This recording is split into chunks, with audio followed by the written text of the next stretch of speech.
Pastor Roy Gerhardt from Galloway United Methodist Church in Franklin, Pennsylvania, sharing a few words of encouragement to help us follow after Jesus. Well, as we enter into the summer, I'm sure that many of you have some kind of vacation plans in store. You're looking forward to some getaway, some event that you're going to attend, some place you're going to go to, where you're hoping to find some rest, some relaxation, and come back renewed. Well, I can't tell you how many times over the years that we have planned some sort of getaway, some kind of time off that didn't happen. The plans fell apart, we got interrupted, the weather didn't cooperate, the event got canceled.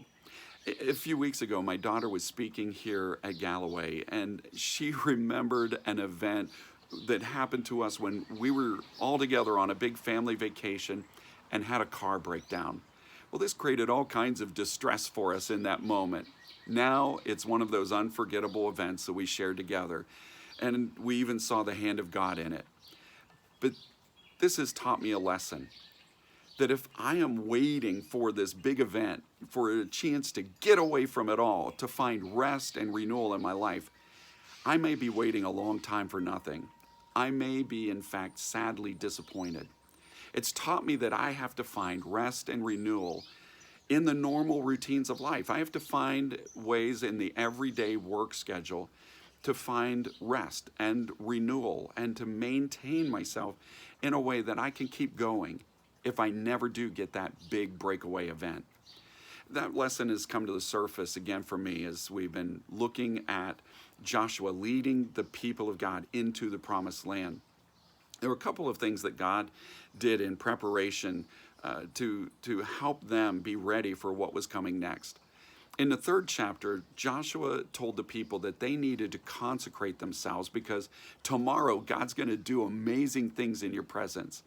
Now, what does that mean for them? Well, to consecrate themselves means to kind of get apart with God, break your normal routine, and spend some time focusing on God so that in your mind, your heart, you're ready to listen to God, to follow after the Lord, and to see what He's doing.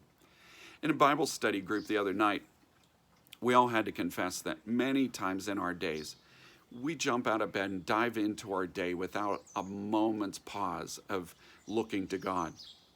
We're so focused on all the things that we've got to do that all that we focus on is, I've got to do all these things. And there's very little room to think about what God is going to do or how we can follow God in that. Even when coming to church on Sunday morning, many of us have to admit that we barely get our hair combed and get there on time. The idea of preparing for what God is going to do is left on the back burner. And so we arrive so often barely ready to listen and to recognize what God is doing, let alone to be there to praise Him and give thanks.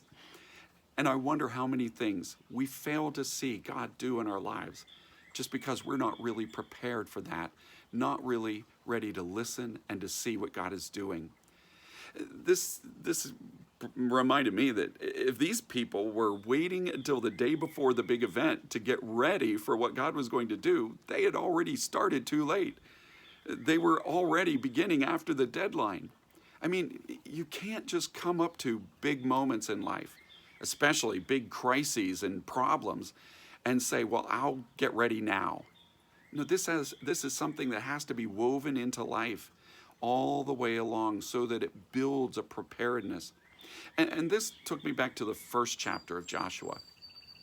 In the first chapter of Joshua, in verses 6 through 7, it says 3 times over, be strong and courageous.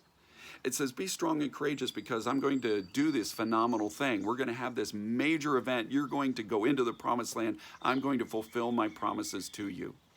Then the Lord said to them, be strong and courageous, and starts talking to them about being ready to be obedient and following His commands. It says, you need to have my instructions in your mind, thinking about them, meditating over them day and night. They need to be on your lips so that you talk about these things routinely, commonly.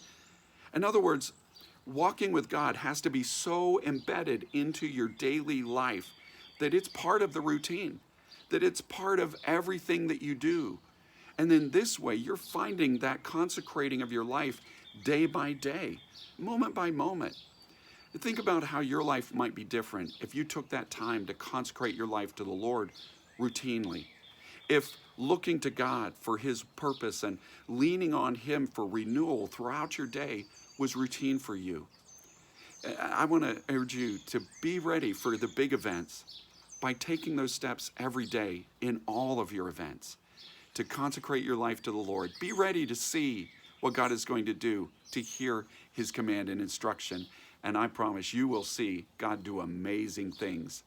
May God bless you. And as you share this good news, may God make you a blessing wherever He takes you.